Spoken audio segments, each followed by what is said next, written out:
That right there is the encapsulation of everything wrong with the Democratic Party. Here's a nugget in a Politico story.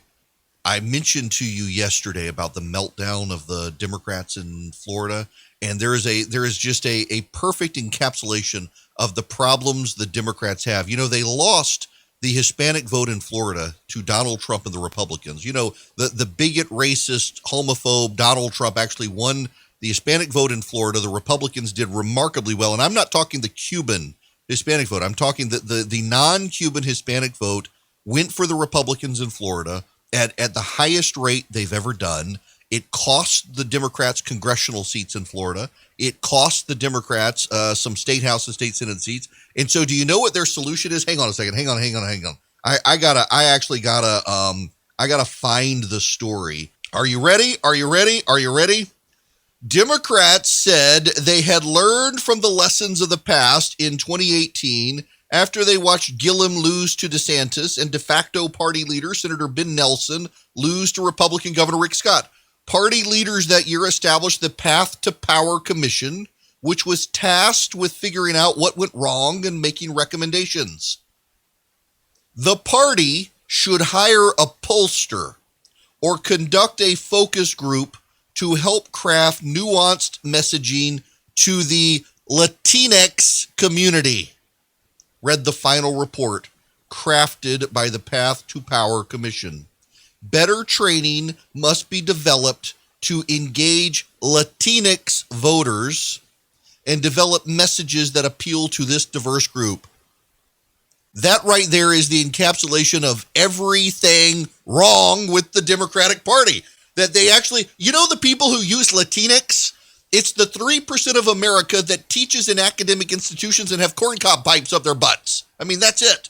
You got corn cobs up their butts, not necessarily the pipes, but probably there too, with something in them they're smoking. And they're academics. It's a bunch of white people who use the word Latinx. No one in the Latino Hispanic community uses the word Latinx unless they're a hyper-progressive radical campus organizer in one of those professional victim classes like Latino Studies or Women and Gender Studies. I don't know a single Hispanic or Latino person, or Latina if you're a woman, who uses the word Latinx. In fact, it's not even a word. Why? Because in Spanish, you have masculine and feminine pronouns and nouns. How dare they do that? You mean they don't have transgendered nouns in Spanish? No, it is a 21st century white people thing in the United States of America and English-speaking countries that they've bought into this whole non-gendered nonsense that they've got. In the Latino community, they've got masculine and feminine nouns.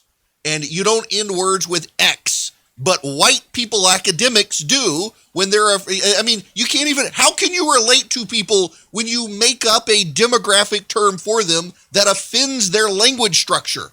That's everything wrong with the Democrats today. They've bought into identity politics and demographic politics. And when you see people by the color of their skin or where they come from and not by who they are, guess what? It's really damn hard to get them to vote for you because you don't really know them. You know a stereotype of them. And the Democrats who for years have railed against Republicans as racists who buy into stereotypes are the actual racists who buy into stereotypes. The Democrats are a bunch of racist stereotypers who believe that you are who your skin color is, as opposed to who you actually are. 30 seconds.